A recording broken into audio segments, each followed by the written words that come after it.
Está no ar, abre aspas, o primeiro jornal multidigital do eixo SP-Rio. Abre aspas. Apoio. FIA. A FIA faz diferença. Sicredi. Gente que coopera, cresce. Olá, muito bom dia. Quarta-feira, 28 de agosto, com transmissão ao vivo pelos Facebooks da SP-Rio Mais e do Jornal O Vale, está no ar o Abre Aspas, direto dos estúdios da SP-Rio Mais, no Jardim Aquários, em São José dos Campos, São Paulo. Comigo, nosso comentarista, doutor Sebastião Domingues. Bom dia, doutor. Bom dia, Glauco. Bom dia a todos. Ótima quarta-feira. E o jornalista Zé Guilherme. Muito bom dia, Zé. Bom dia, Glauco.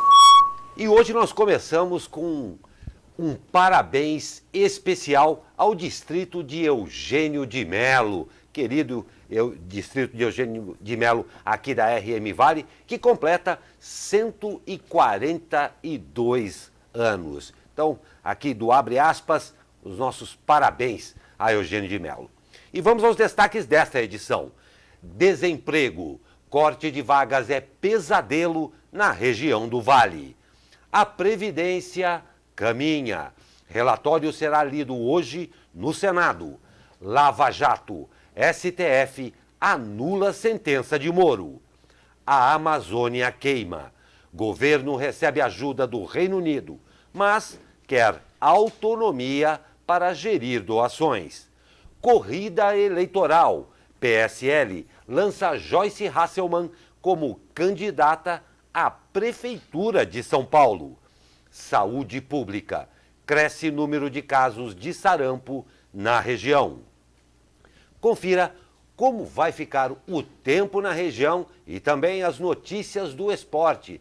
Brasil conquistou medalha de ouro ontem no Parapan. E também uma entrevista com Aldo Zonzini, presidente da Fundação Cultural Cassiano Ricardo.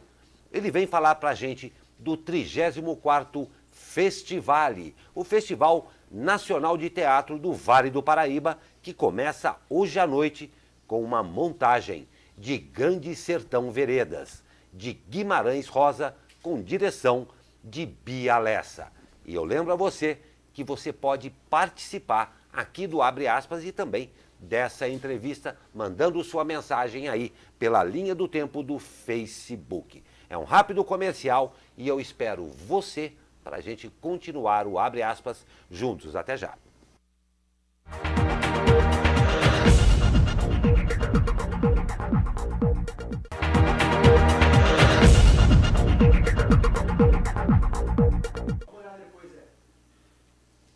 E a Previdência vai caminhando no Senado. O relatório da reforma da Previdência será lido hoje na Comissão de Constituição e Justiça da Casa. A leitura está marcada para as 10 horas e deverá, pelas estimativas do próprio relator, o senador Tasso Gereissati, do PSDB, levar cerca de 30 minutos.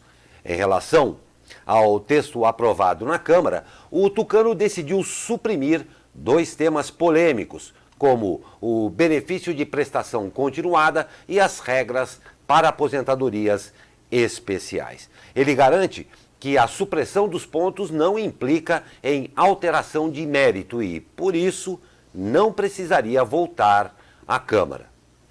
A decisão pela leitura hoje só foi possível após um acordo entre os líderes partidários, pois o regimento da Casa prevê um prazo mínimo de 48 horas para a leitura após a apresentação do relatório, que foi apresentado ontem. Abre aspas para a senadora do MDB, Simone Tebet, presidente da CCJ. Nós abrimos prazo para a leitura, em um prazo razoável dos votos em separado, porque provavelmente vai ter mais de um. Abre-se a discussão, encerra-se, vota e encaminhamos para o Davi pautar no plenário. A votação do relatório de Gereissati está prevista para ocorrer no dia 4 de setembro. Mais uma vez, o governo vai melhor do que o presidente, na minha opinião. Né? Quer dizer, mais um ponto positivo aí, eu acho que o Tassi é um político muito experiente, com certeza ajudou que a coisa andasse de forma tranquila, né? E essa PEC é importantíssima, porque, na verdade, existem mais de 2.700 regimes de previdência nos municípios do Brasil, né? Tanto os estados como os municípios estão com as previdências quebradas, com exceção de São José dos Campos, Niterói e outras raridades aí no cenário brasileiro. Então é importante essa PEC, porque senão esse déficit da Previdência dos estados e municípios vai cair no colo do governo federal do mesmo jeito. Então, quer dizer, tudo que está se fazendo para economizar com a Previdência no âmbito federal seria perdido, né? E os governadores estão muito contentes com isso também, porque eles são as pessoas mais interessadas, né? Tem uma notícia aí de última hora, quer dizer, na verdade o ministro do Meio Ambiente, Ricardo Salles, foi internado ontem, no final da noite, no Hospital das Forças Armadas em Brasília, né? Perfeito. Um boletim médico divulgado pelo Ministério da Defesa diz que ele deu entrada na unidade de emergência do hospital com um quadro de mal-estar, mas sem sintomas. Um próximo boletim será divulgado no final da tarde. Uma atitude de prevenção, né? Ele pode ter passado mal, pode ter tido aí É um ministro bastante pressionado nos últimos dias, né? um espasmo qualquer arterial aí, deve estar lá para observação, né? Exatamente. Perfeito, e continuando também, qualquer nova notícia, claro, nós estaremos aqui ao vivo para você, tá? E o STF anula a condenação dada por Sérgio Moro na Lava Jato. A segunda turma do Supremo Tribunal Federal decidiu ontem anular a condenação do ex-presidente da Petrobras e do Banco do Brasil, Aldemir Bendini, em um dos processos da Operação Lava Jato. O placar de 3-1 no julgamento foi obtido com os votos do ministro Ricardo Lewandowski, Gilmar Mendes e Carmen Lúcia. O relator do caso, Edson Fachin, foi vencido. O ministro Celso de Mello não participou da sessão por motivos de saúde. Bendini foi condenado em março de 2018 pelo então juiz Sérgio Moro. Conforme entendimento da maioria, Bendini tem direito de apresentar alegações finais e ser interrogado após os delatores do caso, fato que não ocorreu no processo. Em junho desse ano, o TRF da 4ª Região, sediado em Porto Alegre, reduziu a pena de 11 para 7 anos e 9 meses. Com a decisão, o processo deverá voltar para a primeira instância da Justiça Federal em Curitiba, para um novo interrogatório e uma nova sentença. De acordo com as investigações, a Odebrecht teria pago 3 milhões de reais em propina para obter benefícios em uma operação de crédito para uma das empresas do grupo em 2015. Difícil falar porque tem um advogado aqui na sala, né, de primeira linha, né, mas eu vou dar um pitaco aqui, né. Pelo que eu entendi é o seguinte, na lei de delação não existia assim um rito descrito de como as coisas teriam que acontecer. Porque o delator, na verdade, ele é réu também no processo, né. A discussão aí é porque eles acham que o delator, tá certo? Você tem o delatado e tem o delator. O delatado, no caso, teria que falar depois do delator para ter conhecimento do que o delator falou dele. Apesar que, obviamente, nos autos, no processo todo, isso já existe, está tudo lá descrito, a defesa com certeza pode ter acesso a isso antes do julgamento. O julgamento é só uma etapa final do processo. Agora, o detalhe é o seguinte, não existia essa regra por escrito. Os julgamentos foram realizados. Agora o STF está decidindo retroativamente, na verdade. Quer dizer, ele está dizendo que, baseado numa lei, num entendimento que ele está criando agora, o que foi feito antes, quando não havia nenhum entendimento sobre isso, está errado. É uma discussão boa, porque, na verdade, a rigor você tem que sempre preservar o réu, né? Você tem que procurar que o réu tenha todos os tipos de oportunidades possíveis para se defender. O que pode acontecer com os outros? Pode ser tudo também voltar de novo, o julgamento tem que retornar tudo à primeira instância. Cabe aí que abre-se inclusive o Lula, um precedente. Abre-se um precedente, lógico.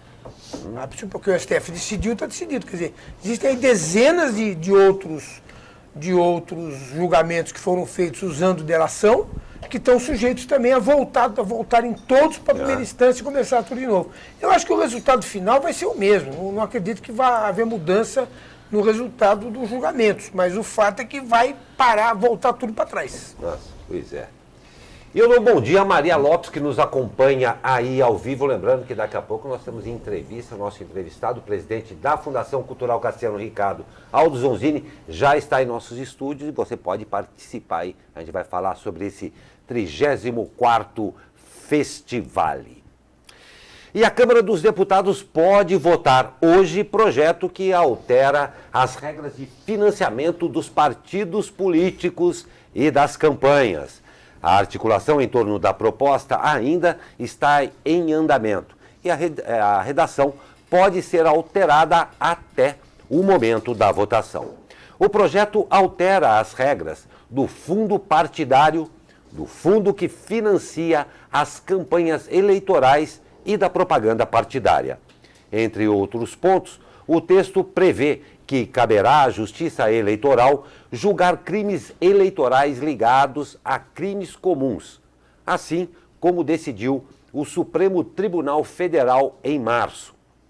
Por exemplo, pela proposta, caberá ao juiz eleitoral julgar um caso de Caixa 2, no qual também houve corrupção. Em fevereiro, o governo chegou a propor, no pacote anticrime, que caberá à Justiça Comum analisar crimes comuns quando houver conexão com crimes eleitorais. A medida foi proposta pelo ministro da Justiça, Sérgio Moro, e ainda está em fase de discussão, sem previsão de ir à votação.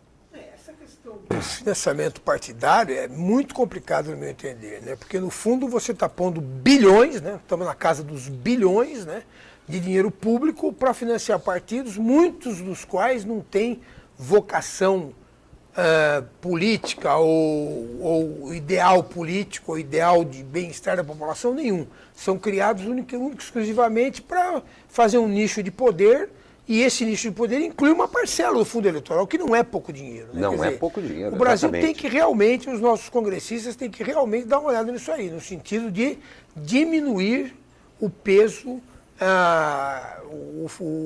essa distribuição irrestrita de dinheiro para os partidos, que é um dinheiro que você não vê muito retorno. Né? Quer dizer, os partidos têm que partir para novos tipos de arrecadação e de sustentação, né? Que não sejam nas tetas do governo. Não tenho dúvida, enfatizo a sua observação de que não é pouco dinheiro. E o Ministério das Relações Exteriores informou que o governo brasileiro aceitou uma doação de 10 milhões de libras, cerca de 51 milhões de reais do Reino Unido, para combater os incêndios na Amazônia. O Reino Unido é formado por Inglaterra, Escócia, País de Gales e Irlanda do Norte. O jornal O Globo divulgou que a oferta foi feita por uma conversa telefônica entre Dominic Raab, secretário de Assuntos Externos, e o ministro Ernesto Araújo, secretário, obviamente, lá do Reino Unido, não é? De acordo com o Ministério, a doação só será concluída se atender às orientações do governo brasileiro. Vem o dinheiro? Vem. É um fato inédito, né? O pessoal querer dar dinheiro para você não querer aceitar, né? E estando com o orçamento arrebentado, não tendo dinheiro para trabalhar a questão da Amazônia, né? Bem-vindos, né? Agora, só para constar aqui, o Leonardo DiCaprio, a fundação dele, doou, está doando ou vai doar 5 milhões de dólares. Olha o potencial do sujeito. Pois é. Um país doa 50, ele, pessoa física, doa 5. Trata-se do Leonardo DiCaprio. Pois é. Então, aí.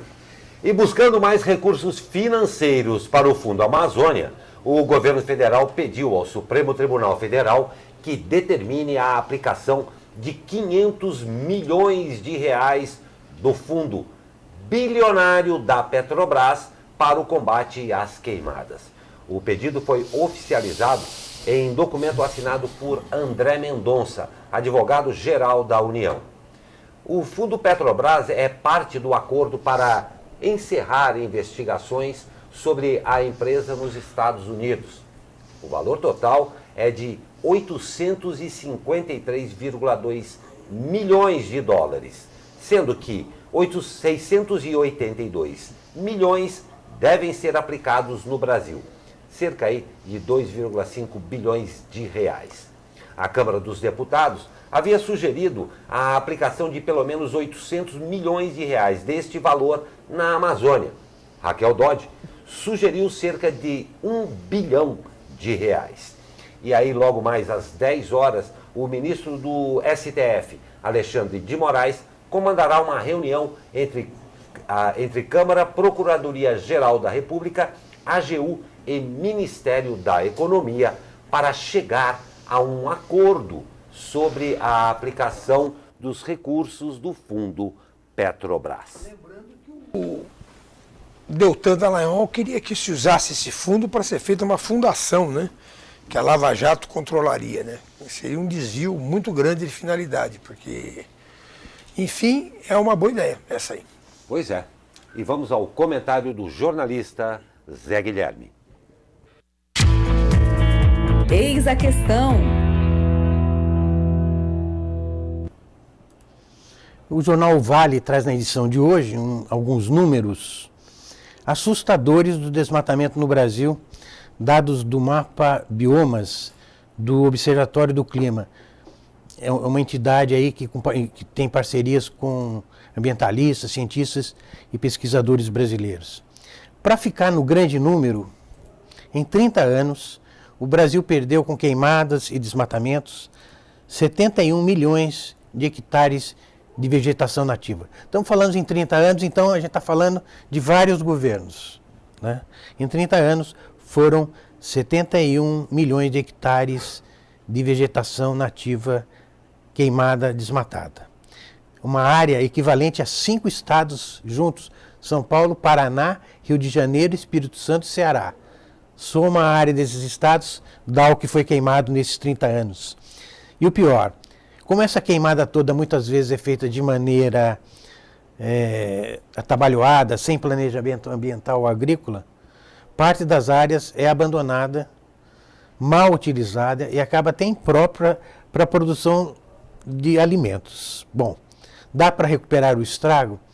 Sempre há esperança, né? Um grupo de cientistas ligados à FAPESP diz que sim, que há esperança. Principalmente um programa ligado chamado Biota, da FAPESP. Eles dizem que a grande diversidade de espécies na Amazônia e em outras regiões traz vantagens nas ações de recuperação.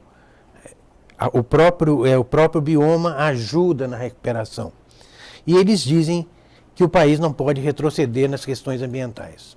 Agora, uma coisa importante, eles dizem também que conservação e restauração e a produção agrícola são interdependentes e podem caminhar juntas.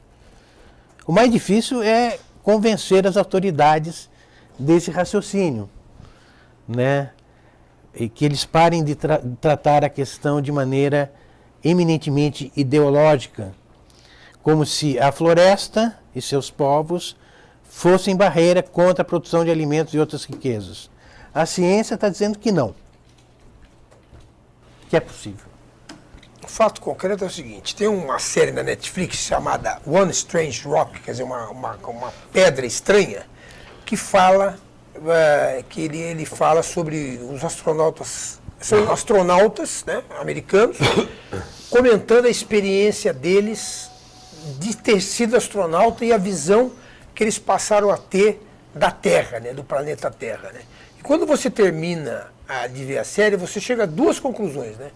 A primeira conclusão é que o globo, a Terra é um ser vivo, né? Ele é um ser vivo em si e que todas as partes são interdependentes. Tudo que você faz numa região, você vai afetar outra região, que as coisas acontecem interligadas, né? A outra coisa que você sente que você parece que está prisioneiro na Terra, porque realmente por perto é o único planeta que reúne as condições de vida. Resumindo, a gente tem que olhar a Amazônia. Agora, existem dados também se você for ver séries históricas de queimadas, tanto no governo Fernando Henrique como no governo Lula, já houve picos de queimadas até maiores do que os que estão havendo aqui, né? O que acontece agora é que são incitadas por um discurso. Né? Lógico. E o problema, inclusive, a Polícia Federal está atrás aí de um grupo que implantou uma queimada... O Dia do Fogo, por WhatsApp exatamente. No Pará. Agora, comerciantes, agricultores... Complementando o que você falou, Zé, por exemplo, eu não sabia, né, que existia um planejamento de queimadas. Diz que o IBAMA autoriza a queimada. Você quer desgastar seu pasto e tal, existem autorizações para fazerem queimadas e parece que no Pará, por exemplo, esse ano, o IBAMA não deu nenhuma autorização e ocorreram milhares de queimadas. Por quê? O que está havendo é um afrouxamento da fiscalização. E mesmo isso também, mas além disso, é aquilo que você falou, quer dizer, se o presidente, desde o começo na verdade, desde a campanha, né, ele vem dizendo que não interessa o meio ambiente, o que interessa é o agronegócio, o que interessa ele está dando um recado e as pessoas se sentem à vontade para fazer o que quiserem. Entender. Pois aí, eu volto com o bom dia ao João Bastos e à nutricionista Marina Candião. Bom dia para vocês, muito obrigado por nos acompanharem ao vivo aqui. E a PEC sobre atividades agropecuárias em terras indígenas foi aprovada pela CCJ da Câmara dos Deputados ontem. A proposta altera a Constituição Federal e torna as reservas indígenas passíveis de abrigarem atividades econômicas como exploração agropecuária de recursos minerais e hídricos. O texto foi aprovado por 33 votos a favor, 18 contra e uma abstenção. A votação só foi viabilizada após um acordo com a oposição que exigiu a retirada de outra proposta que tramitaria junto ao texto original, considerada mais abrangente. Integrantes de tribos indígenas estiveram presentes na votação e protestaram. A deputada Joênia Vapchana, do Rede de Roraima, que é indígena, afirmou que o texto representa um desmonte das políticas públicas indigenistas. Abre aspas. Justamente nesse cenário onde a Amazônia está pegando fogo e onde as terras indígenas estão mais vulneráveis por conta das invasões, tanto de atividades garimpeiras quanto de madeireiros, disse a deputada. Mas será que justamente regulamentar a atividade não é uma forma de você evitar os confrontos, né, e evitar as invasões, né? É um tema complicado, mas eu acho que uma forma seria você regulamentar tudo isso, né? Seria, né? Porque hoje está solto, né? Quer dizer, isso aqui é terra indígena, você não pode fazer nada. Até para passar uma estrada no meio da terra indígena, você tem que ter autorização para poder fazer isso, né? Verdade. E o senador Major Olímpio lança candidatura do PSL para a Prefeitura de São Paulo. A fala foi um evento voltado para empresários ontem. O senador do PSL convidou a companheira de partido, deputada Joyce Hasselmann, para ser a candidata à Prefeitura de São Paulo nas eleições municipais de 2020. A ação marca uma trégua entre Olímpio e Joyce, que tem um histórico de atritos desde a pré-campanha de 2018, quando ambos se alinharam ao então candidato à presidência Jair Bolsonaro. Fontes do PSL de São Paulo disseram à Rádio Jovem Pan que a candidatura de Joyce contempla interesses tanto do senador quanto da deputada, sendo que Olímpio tentaria uma candidatura ao governo estadual e Joyce à prefeitura. Nas redes sociais, Joyce agradeceu ao apoio e se disse surpresa. Abre aspas. Agradeço de coração as palavras do Major Olímpio. Olímpio me surpreendeu ao me desafiar a disputar a Prefeitura de São Paulo. Nossas diferenças nunca podem estar acima do povo. Obrigada, disse Joyce. Para viabilizar a candidatura, no entanto, o PSL vai ter que enfrentar problemas com a Justiça Eleitoral, pois o partido está proibido de formalizar um diretório em São Paulo por não ter prestado contas da movimentação financeira entre 2009 e 2018. Nada impede de ela se candidatar por outro partido, né? Caso eles não consigam regularizar a situação, mas com certeza conseguem regularizar. Tem até dezembro para resolver esse assunto. Vai ser uma prova de fogo, né, para o Bolsonaro e para o PSL. Vai depender muito de como estiver o país, né, na eleição o ano que vem. O Bruno Covas é uma pessoa muito preparada, formada em Direito pela USP, formada em Administração pela GV, mas o governo dele não empolga, né? Quer dizer, a gente não vê em São Paulo, conversando com os paulistanos, nenhuma empolgação, não tem nenhuma marca que o Bruno Covas tenha trazido. Então, eu acho que, além de tudo, o PSDB teve um revés grande, né, em São Paulo, que sempre foi um grande eleitor do PSDB, com o Dória, né? Porque o Dória teve uma grande votação para prefeito, e para governador ele perdeu na cidade de São Paulo. Quer dizer, o PSDB está meio queimado na cidade, né? Então o Bruno Covas vai ter uma candidata, acho que é uma candidata que tem muita chance de ganhar. Dependendo de como estiver o governo Bolsonaro daqui a um ano, né? Não tem dúvida.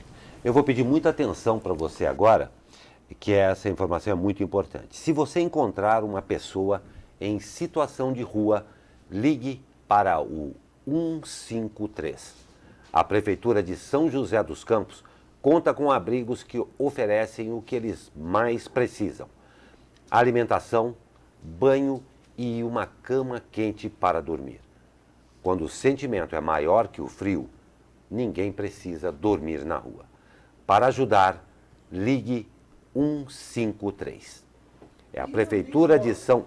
Só um minuto. É a Prefeitura de São José dos Campos, claro, com o apoio da SP Rio+. E não dê esmolas, porque isso só estimula o morador de rua a ficar na rua, né? Não tem a menor dúvida. Nós vamos para um rápido comercial e já voltamos com a entrevista também que você está esperando. Fique com a gente, eu espero a sua participação.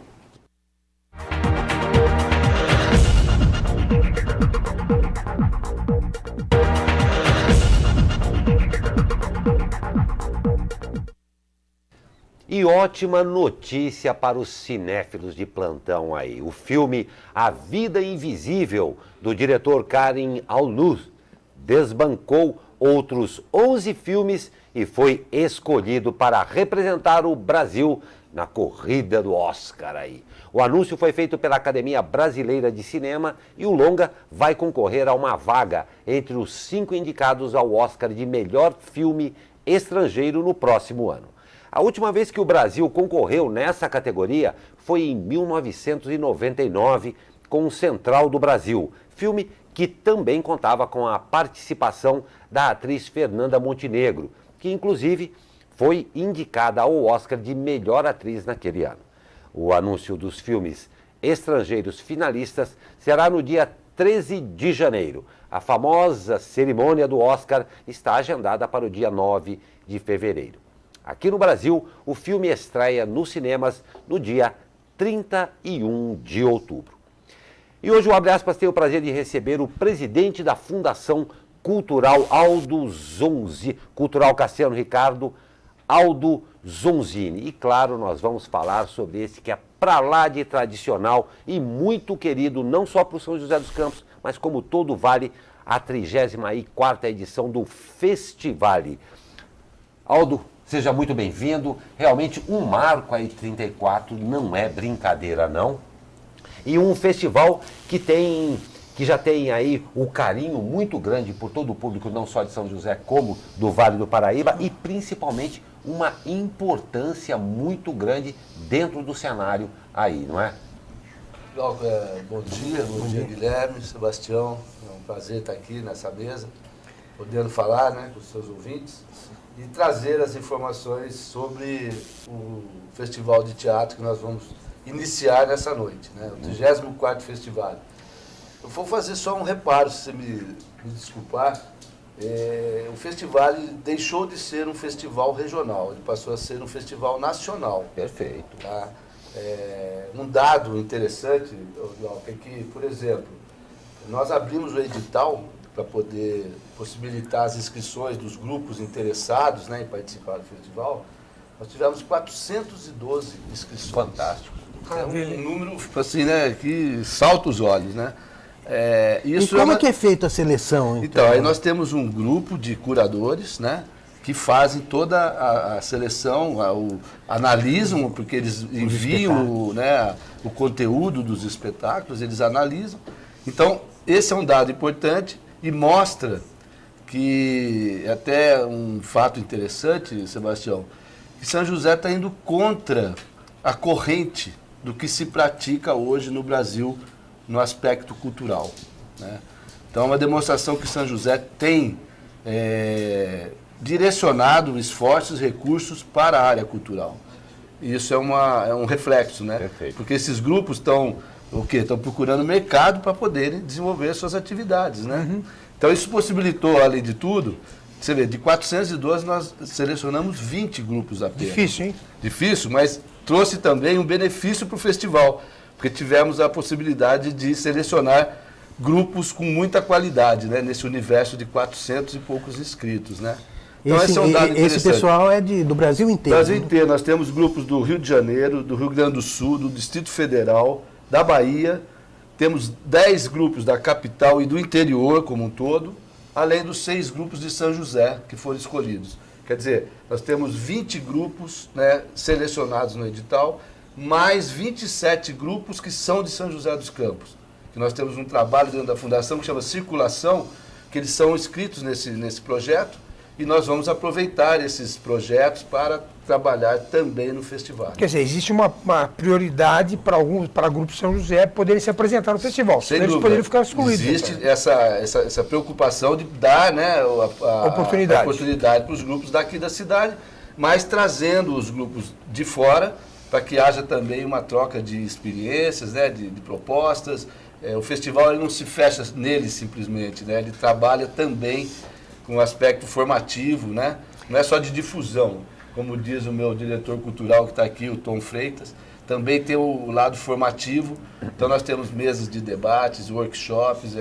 É um festival que, além disso, por exemplo, vou dar um dado interessante, Sebastião, nós temos na atividade de teatro, nas casas de cultura, em torno de 400 pessoas fazendo essa atividade com os oficineiros, né? Então eles estão lá trabalhando e se aperfeiçoando na área teatral. Então nós também estamos trazendo esse público para participar dessas atividades dentro do festival, para compor, né, e aumentar o seu nível de conhecimento, de participação, de saber o que está acontecendo no cenário nacional na área teatral. Quer dizer, a população inserida no negócio do festival. Quantas casas de cultura você tem hoje? Nós temos 10 casas de cultura. O festival vai ter 47 espetáculos diferentes, né? 47 apresentações espalhadas em toda a cidade. Nas casas de cultura, em praças, vão ter cortejos em feira, nos espaços de parques, né? Então, quer dizer, é um festival que não vai ficar concentrado, né, dentro do centro da cidade. Então, ele possibilita a participação de um número maior da população nas atividades artísticas e culturais, né? Então, temos essa preocupação também. E hoje é a grande estreia, né? Sem dúvida, Guilherme. Olha, um marco, eu tinha uma imagem aqui, eu não sei se a gente vai conseguir. Exatamente. Essa imagem lá, o pessoal... Já preparando o cenário para o Grande Sertão Veredas. Sertão Veredas, que é uma direção da Bia Lessa, né, que é uma diretora renomada nacionalmente. E esse espetáculo, sem querer se autovalorizar, mas é um divisor, é um marco para a atividade teatral, né? Porque esse espetáculo ele só foi apresentado em capitais. Ele circulou o ano passado inteiro, ganhou vários prêmios teatrais, melhor ator, melhor direção. Foi um espetáculo dos mais aplaudidos o ano passado. E ele só circulou em capitais. A primeira vez que ele se apresenta numa cidade do interior. Então é uma oportunidade ímpar, né, para quem, não só para aquele que gosta do teatro, mas também para a população como um todo, né? Exemplo disso, Guilherme, que nós disponibilizamos os ingressos na internet, né, no site, e não no total dos ingressos, nós dividimos, 60% vai para a internet e os outros 40% na bilheteria. Em razão de cair a ida daqueles que reservam e não vão, né? Então, para evitar isso, nós fizemos esse sistema. E quando abrimos, disponibilizamos os ingressos no site, na segunda-feira, para o para a apresentação de hoje, né, de quarta, e na terça para a apresentação de quinta. Em 10 minutos esgotados os ingressos todos, nos 2 dias. Então a procura é gigantesca. E nós temos ainda aqueles que não conseguiram a oportunidade de conseguir um ingresso na bilheteria. Você acha que sendo essa obra importante, né, o Grande Sertão, estimulou essa procura ou vem acontecendo isso nos outros festivais? Não, assim, via de regra, a peça, né, o espetáculo de abertura sempre é um espetáculo que tem bastante atrativo, né, é um espetáculo de porte, como foi o ano passado, que foi a obra do Suassuna, né? Também foi um espetáculo fantástico, a procura foi também muito grande, o teatro lotado, as 3 apresentações, esse ano vão ser 2. Mas em razão da qualidade do espetáculo. Qualidade, né? Os atores também. Atores, né? São atores que já são renomados, que têm um conhecimento aí nacional, então isso tudo é um atrativo. E, sem dúvida, a peça em si, ela é um diferencial, porque eles chamam de instalação teatral, né? Porque eles fazem, na verdade, um cenário, eles estão desde domingo montando aquele cenário, né? Então, é uma peça que retrata um tema clássico, né, da literatura nossa, né, do Guimarães Rosa, mas de uma forma contemporânea, né? A representação. Então deve ser uma coisa muito impactante, né? Porque tem uma visão totalmente diferenciada do que se faz no teatro, né? Não é à toa que essa peça fez um sucesso tremendo aí em todos os lugares que passou, né? Com casas lotadas. E uma observação interessante, Glauco, é que em alguns lugares essa peça, para você assistir, você pagava aí 150, 200 reais, né? E nós estamos oferecendo isso de forma gratuita para o público, né? Então, é bem interessante a abertura, mas nós não ficamos só na abertura, né? Temos também na terça-feira, dia 8 de setembro, um outro espetáculo, que são os 2 espetáculos convidados, que é o Alto da Compadecida. A gente está vendo... Que é do diretor Gabriel Vilela, também é um outro diretor renomado, e é um espetáculo convidado, que terá também uma grande procura. A gente selecionou algumas imagens aí, né, de alguns espetáculos aí, né, de grupos que vão se apresentar, né. Certo. A expectativa de público, você tem uma ideia assim, de quantas pessoas você tem normalmente atingido? No geral, a gente tem um parâmetro do ano passado em torno de 20 mil pessoas, né? Mas tem um outro detalhe, um outro fato interessante, é que diretamente estão envolvidos nesse festival em torno de 400 pessoas, entre atores, atrizes, pessoal de produção, né? Especializado na iluminação, área de encenação, de luz, iluminação, som. Quer dizer, movimenta também a economia da cidade, né, Sebastião? Então, esses grupos vêm para São José, as pessoas vão ao teatro, as pessoas saem do teatro, vão a algum local e consomem alguma coisa, né? Então, não é só o investimento que sai para poder proporcionar a realização do festival, mas também tem um retorno no aspecto de... Isso a gente considera como economia criativa, né? Você desenvolve projetos e, consequentemente, você tem um retorno também de ganho financeiro para a cidade, né? Além do ganho que é subjetivo, que é o ganho cultural, né? Que você está trazendo um momento, né, de acréscimo de cultura para a cidade, trazendo aí uma participação direta do público nessas atividades que são muito importantes, né? E com peças que vão levar à reflexão, né? Vou pedir uma licença, que nós temos uma participação aqui. A Renata Frix, obrigado, Renata, aí pela sua participação. Ela pergunta o seguinte: haverão apresentações também na rua para interação com artistas? Porque ela acha muito legal. Sem dúvida, Renata, vai ter sim, e bastante. Em praças públicas, em feiras, nos parques da cidade, né? Então são 11 dias de apresentação. Nós temos aí programado 47 espetáculos, né, diferentes e de toda a ordem, né? Então tem espetáculos dentro do palco, no palco italiano, tem espetáculo na praça, no parque da cidade, no Parque Vicentino Aranha, no Santos Dumont. Então está realmente pulverizado para levar as atividades teatrais para um número maior possível de pessoas e que se identifique com cada tipo de espetáculo, né? Isso daí é muito importante porque esse contato direto com a população também, e para os artistas é um exercício muito legal isso daí também, né? Não tem dúvida. E nós temos ainda a parceria com o SESI, né, que tem essa parceria, terão 2 espetáculos no SESI, também no Teatro do SESI. É muito legal lá também. É um belo teatro, né? É um belo teatro. Agora, eu pergunto o seguinte, na parte, você ressaltou muito bem, eu tenho muito interesse nessa questão, que é a questão não só do evento, mas da formação, né? Eventos, projetos que envolvem debates sobre o teatro, Exato. né? E vocês vão ter essas oficinas, né? Vamos ter oficinas com profissionais daqui de São José. Tem convidados, né? Profissionais da área, estudiosos, pessoas formadas com graduação, pós-graduação na área artística, né?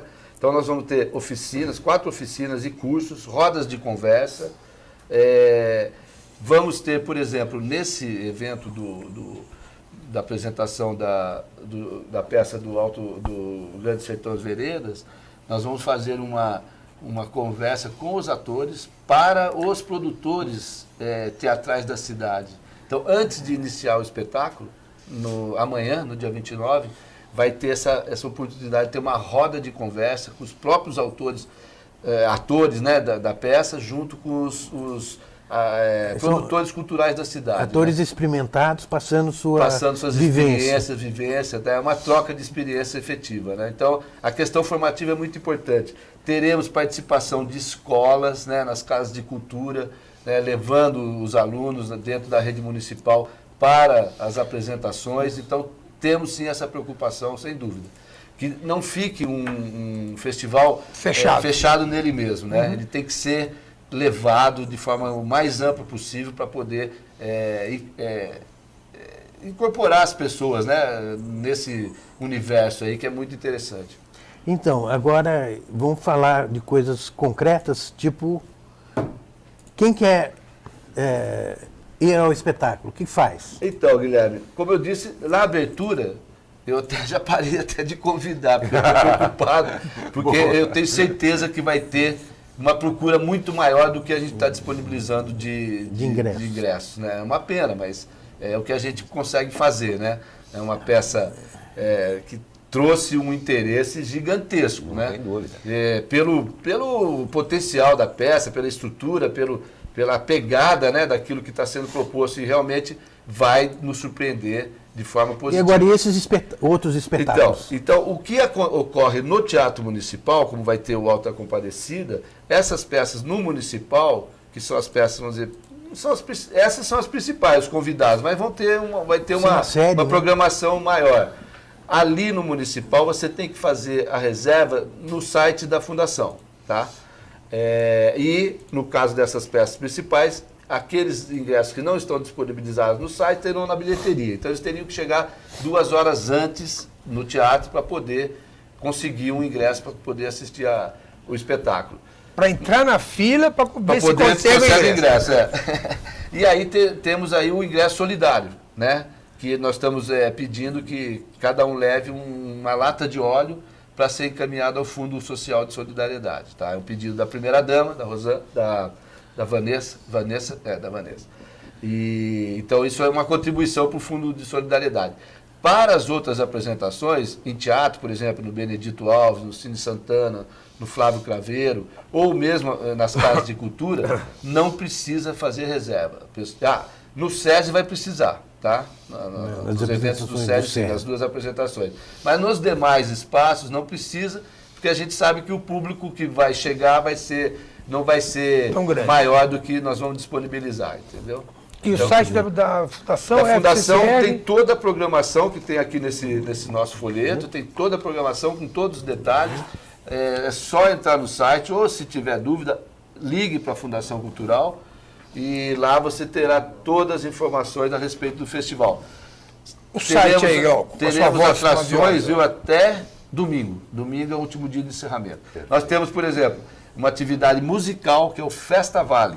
Então, no sábado, no espaço que nós temos lá dentro da Fundação, no fundo da Fundação, tem um bambuzal, onde realizamos lá um projeto muito interessante, que é o Bar de Quinta, que ocorre lá eventos musicais de 15 em 15 dias. Legal. Lá vai ter a Festa Vale, que é uma festa que vai estar participando todos os atores, artistas, os envolvidos no festival, né? Então vai ser uma congregação, uma alegria, uma confraternização legal. Lá, tá? Então tem legal. Isso também. Bom, tem de tudo, né? Então quer dizer que daqui até domingo, São José dos Campos aí... Vai respirar. E o Vale... 11 dias. São 11 dias. Respira teatro aí. E outra coisa muito bacana com essa interação toda aqui. Não se preocupe que eu não esqueci de vocês que estão falando aqui. Eu estou aqui vendo... Fritando peixe olhando o gato, porque eu estou prestando atenção em nós, mas estou prestando atenção em vocês também. A Neide Maria, muito bom dia, Neide. Ao Antônio Marcos Barbosa Costa, que acabou de falar aqui, agradeceu e achou muito boa a entrevista. Que legal, todas essas pessoas aqui, eu vou citar. Fico agradecido. Isso, você pode ter todas as informações sobre esse evento, para lá de importante, para lá de relevante, principalmente pelo www. Vou falar com calma para dar tempo de você pegar. Pegou a caneta? Então, fccr.sp.gov.br. É o da Fundação Cultural. Qualquer coisa põe na pesquisa Fundação Cultural, que vai aparecer todas essas letrinhas, você entra lá, que tem todas as informações. Sem dúvida. No resumo, né? Legal.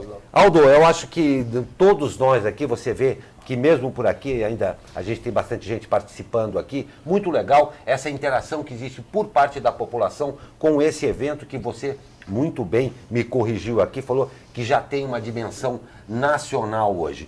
E isso daqui eu gostei muito quando a Renata falou que se vai existir, porque eu já ouvi outras pessoas comentando se vai ter essa interação. Sem dúvida. Bacana esse tipo de convivência e a cidade ganha em todos os sentidos. Exatamente. As pessoas que vêm para cá, e principalmente, creio muito nisso, o que eles levam de São José dos Campos para as regiões dele. Está de parabéns à Prefeitura, está de parabéns à Prefeitura, à Fundação Cultural, e sei que você está nos dias de muito trabalho pela frente aí. Estou dando entrevista que eu nem imaginava. Que bom, né? Então você já está mais famoso agora, então. Não, é muito bom, né, ter esse espaço, dúvida, né? Sem dúvida. Você vê a importância que isso cria, né, dentro do contexto de uma cidade, né? Tem dúvida. A gente, Sebastião tem bastante afinidade, né, com esse trabalho de organização da cidade, de administração, né? E muitas vezes você se perde naquilo do dia a dia, porque aquilo se consome, né? Os secretários, o prefeito, é muita responsabilidade e uma diversidade imensa de problemas para serem tratados de frente, né? E a cultura, por outro lado, fica parecendo uma coisa um pouco menos relevante, mas pelo contrário, ela tem uma importância muito significativa. Eu acho que São José dá um exemplo, né, no aspecto nacional, de que também tem essa preocupação. O prefeito Felício me dá a carta branca, tem total confiança, então acho que tem aí uma via de mão dupla, né? A gente sabe da importância e da responsabilidade que nós temos perante a administração também, e a gente, graças a Deus, está conseguindo realizar um trabalho que eu tenho para mim que bastante relevante, importante e significativo, porque nós temos feito muita coisa na área cultural dentro da Fundação, sem dúvida. Parabéns. Está de parabéns, a gente agradece demais. Eu que agradeço o espaço. Não precisamos nem desejar, mas já o desejamos um grande sucesso para aí o 34º Festival. E para você, abrem-se as cortinas do espetáculo. Cumpre a todos nós agora prestigiar esta grande festa do teatro, da cultura aqui na nossa cidade e, claro, recepcionar muito bem a todas essas pessoas que saíram aí de Porto Alegre, de tantos lugares do Brasil, para vir participar desse festival. Tá? Muito obrigado mais uma vez, o presidente da Fundação Cultural, Cassiano Ricardo Aldo Zonzini, e para você a gente já volta com mais notícias e vai aí ver o que você pode curtir do festival. Até já.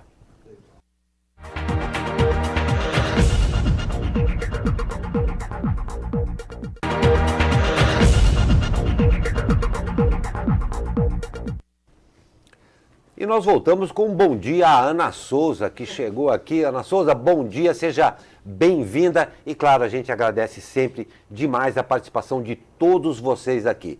A sua participação é sempre relevante e, claro, para lá de importante aqui pra gente, tá bom?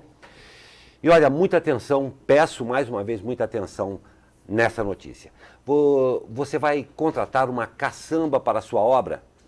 Então, certifique-se pelo site da prefeitura de que a empresa está autorizada a fazer o serviço, tá? Isso garante a destinação adequada dos resíduos e, claro, mantém a cidade saudável. Afinal, descartar entulhos corretamente manter São José limpa é fundamental para proteger a saúde das pessoas e, claro, o meio ambiente. Lembre-se, tanto o transportador não autorizado quanto quem contrata a empresa sem autorização podem pagar multa, tá bom? Acesse o site da Prefeitura. É a Prefeitura Municipal de São José dos Campos com o apoio da SP Rio. Tá, e a gente está aqui, eu tenho que ficar olhando as duas coisas, já tem mais gente aqui falando. Ô Luiz Rosa, muito bom dia, amigos pelo entretenimento, obrigado você pela sua presença, estamos às ordens, tá bom? Mas vamos saber aqui, olha, o tempo nublado hoje, a gente não sabe se faz frio, se faz calor, vamos saber como é que fica com o tempo com a Camila Brasiliense lá da Tempo Vale. Bom dia, Camila. Bom dia, Glauco Turzi. A quarta-feira vai ser com variação da nebulosidade no estado de São Paulo, devido aos ventos em médios e altos níveis da atmosfera. Assim, o dia terá predomínio de céu nublado, mas não há previsão de chuva para hoje.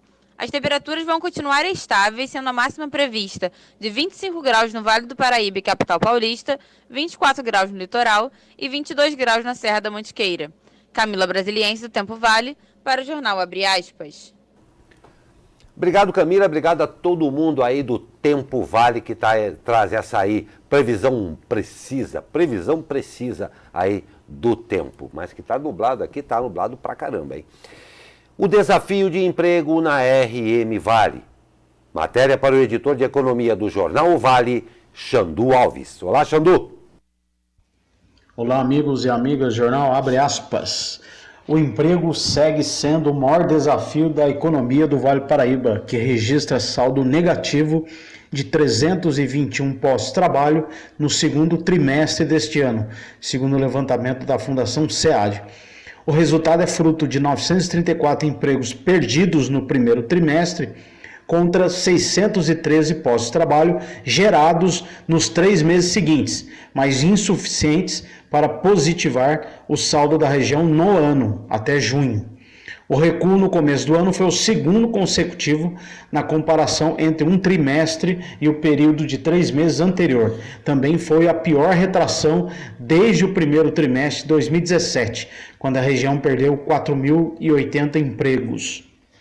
No final do ano passado, o Vale do Paraíba registrava 526.070 pós-trabalho formais na economia, número que caiu para 525.749 no final de junho deste ano. É isso, um grande abraço. Xandu Alves para o Jornal Abre Aspas.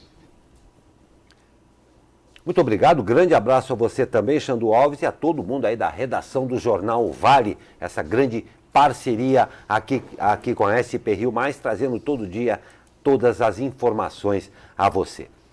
E a Vigilância Epidemiológica de Caçapava confirmou ontem que o município chegou a 16 casos positivos de sarampo. De acordo com a Prefeitura, 2 do total dos casos foram notificados em São José dos Campos, no Galo Branco e Eugênio de Melo, ali à proximidade. A Vigilância informou que não há pacientes com quadros graves ou grandes complicações. A Secretaria de Saúde ainda investiga outros 48 casos suspeitos da doença. Com as novas confirmações, a região do Vale do Paraíba registrou 48 casos de sarampo no total. As 4 cidades do litoral norte desembolsam anualmente mais de 60 milhões de reais para realizar o transporte de lixo para aterros particulares no Vale do Paraíba. O levantamento foi feito pelo Instituto Polis. De acordo com o estudo, em média, as prefeituras de Caraguatatuba, Ilhabela, São Sebastião e Ubatuba gastam cerca de 10% do orçamento anual com lixo. uma porcentagem significativamente mais alta do que a da capital paulista, por exemplo, que é de 2%. O governo do estado assinou na última semana, por meio da Secretaria de Infraestrutura e Meio Ambiente, um protocolo de intenções com a Associação Brasileira de Empresas de Limpeza Pública e Resíduos Especiais para desenvolver a cooperação técnica na gestão e gerenciamento de resíduos no território paulista. O assessor técnico em resíduos sólidos da CIMA, José Valverde, explica, abre aspas, o foco da gestão é a regionalização dos resíduos sólidos por meio de novas rotas tecnológicas. Imagino que, em breve, faremos um estudo na região do Litoral Norte. Temos um comitê de resíduos sólidos instalados e o Estado quer viabilizar, começando a agir, promovendo soluções regionalizadas, disse Valverde. Pode falar. Não, o problema do lixo é um problema mesmo, né? Que as pessoas, as cidades não atenderam ainda as grandes recomendações em relação ao lixo. Né? Tem muita cidade ainda que tem lixo a céu aberto. Né? São José dos Campos é uma cidade que nesse ponto está muito à frente há muito tempo. Há muito tempo, exatamente. Porque há muitos anos é feito um trabalho através da Urban do tratamento dos resíduos sólidos, do aterro sanitário, quer dizer, inclusive o pessoal comenta que o aeroporto daqui não tem urubu voando por perto, porque não tem lixo.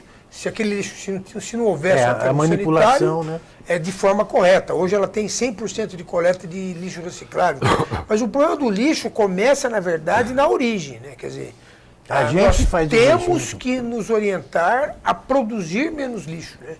E, de repente, começar a fazer compostagem em casa para os resíduos de alimentos, usar menos descartável, quer dizer, é todo um trabalho, né? Quer dizer, o problema aí que está sendo focado é a questão do custo do manuseio desse lixo, porque ele tem que ser, inclusive, transportado, para poder ser usado um aterro em outra cidade. Na verdade, o que talvez ajude a melhorar a situação é que esse é um mercado financeiro muito importante, porque tem todo um trabalho a ser feito e as empreiteiras agora estão voltando os seus olhos para esse mercado que é o do tratamento do lixo, né? O tratamento do resíduo sólido principalmente. Né? Vamos aguardar, né? Vamos aguardar. Então, não falamos nenhuma vez, hoje, hein? Vamos aguardar. E a Prefeitura de Jacareí iniciou obras de drenagem pluvial no Jardim do Marquês, reivindicação antiga da comunidade. No local, já foram feitas obras de guias, sarjetas e calçadas. A previsão do município é realizar a pavimentação até o final do ano. De acordo com a Secretaria de Infraestrutura, serão investidos mais de 4 milhões de reais nas obras. Nas ruas ainda sem pavimentação, o município garantiu que são feitas manutenções periódicas com cascalhamento e motonivelamento das vias. E o governo Marcos Soliva prevê inaugurar em fevereiro o novo pronto-socorro municipal de Guaratinguetá. A obra, que deve ser iniciada nos próximos dias, está orçada em cerca de 3 milhões de reais. Desde janeiro do ano passado, o atual PS é gerenciado pelo Hospital Frei Galvão, responsável por exames de imagem, retaguarda hospitalar de centro cirúrgico, maternidade e leitos de UTI. Nas suas alas adulto e infantil. O convênio foi renovado no início deste ano. E orçada inicialmente em 48,5 milhões de reais, a construção do Arco da Inovação vai custar 3,79% a mais aos cofres da Prefeitura de São José dos Campos.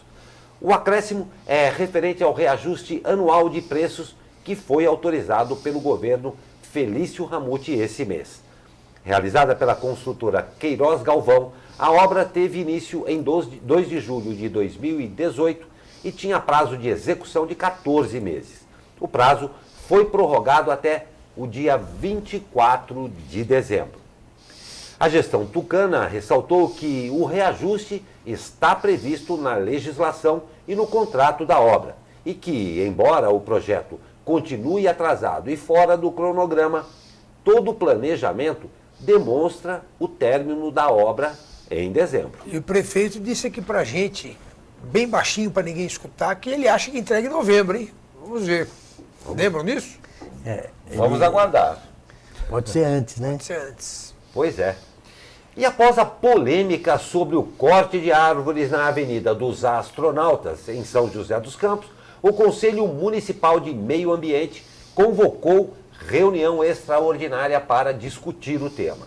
De acordo com os membros do COMAN, serão discutidas a apresentação das obras cicloviárias que serão implantadas no local e as propostas de compensações ambientais relativas às obras. A obra integra o projeto da construção de uma ciclovia que ligará a entrada do DCTA à Embraer. A previsão é que seja concluída no primeiro trimestre de 2020. A reunião será realizada na próxima quinta-feira, às 14 horas, no Paço Municipal. Me parece que toda vez que uma árvore tem que ser cortada, tem que ser replantada, acho que 10 ou 15 árvores no lugar. Mais até. Mais 20, né? E um dos secretários falou aqui pra gente que o que vai mudar lá é que agora eles estão exigindo que as árvores plantadas já sejam árvores grandes. E também próximos ao local de onde foram tiradas. E árvores já adultas, não mais mudas que demoram anos para crescer, né? Perfeito, vamos aguardar. E olha que notícia boa. A nadadora paralímpica Carolina Santiago, que conquistou o ouro aí nos 100 metros costas na segunda-feira, essa é a notícia boa. Disputa hoje mais duas decisões, os 400 e os 50 metros livre. Na próxima sexta-feira, dia 30, ela fecha os Jogos de Lima com os 100 metros livre. Portadora da síndrome Morning Glory, Carol Santiago tem apenas 30% da visão. Que coisa bacana isso aí. Nesse Paralímpico, o que me causa estranheza, vocês me desculpem o comentário, é o Brasil estar em primeiro lugar, né? Porque os Estados Unidos, com a quantidade de deficientes físicos que ele tem, com a população enorme que ele tem, com a quantidade de facilities, de instalações, treinamentos e tal, ele não está em primeiro é porque não está mandando o pessoal para vir competir aqui, na minha opinião. Pode crer. O que não tira absolutamente, de jeito certeza, nenhum. Não só o mérito, como o empenho, a vontade, nadadora. o empenho, a vontade, o vamos para frente. Não tem dúvida, não tem dúvida. Espetacular. De parabéns mesmo. E vamos ao esporte aí, primeiro com os resultados da noite de ontem. E o Galo cantou alto na Colômbia. Pelo placar de 3-1, o Atlético Mineiro superou o La Equidad e se classificou para a semifinal da Copa Sul-Americana. Agora, o time mineiro vai enfrentar o Colón da Argentina na semifinal do torneio sul-americano.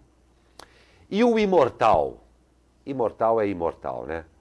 De virada, o Grêmio venceu o Palmeiras por 2-1 e se classificou pelo terceiro ano seguido para a semifinal da Copa Libertadores.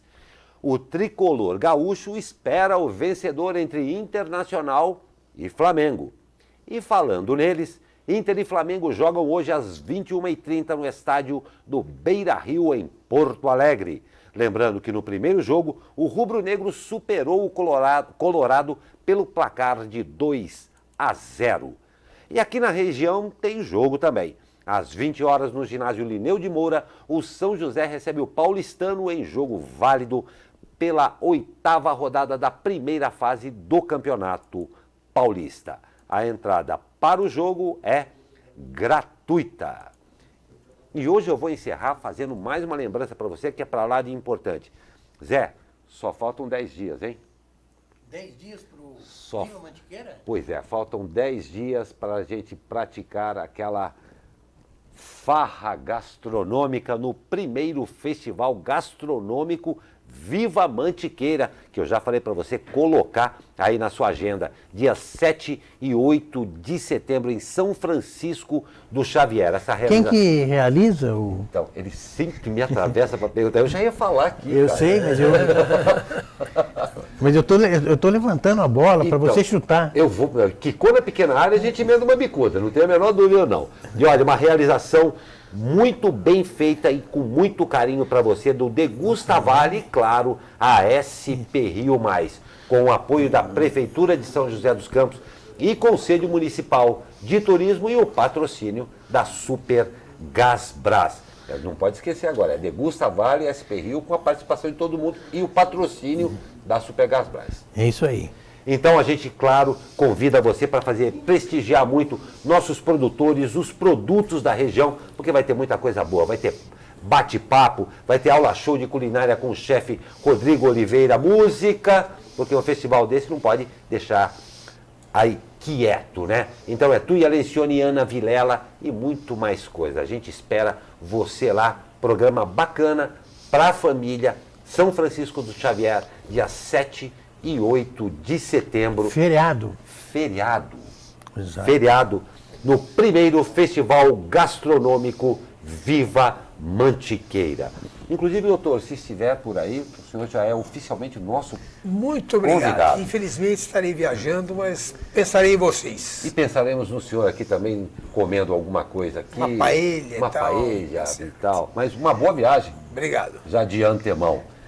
Zé Guilherme, encerrando mais uma edição. Mais uma edição. Mais uma edição e aguardamos você, o meu bom dia, ao doutor Sebastião, ao Zé Guilherme e a você, principalmente a você que nos acompanhou nessa edição, sempre, como eu disse, um prazer muito grande tê-los aqui participando ao vivo com a gente na edição do Abre Aspas. Até amanhã com mais um Abre Aspas. Eu espero vocês.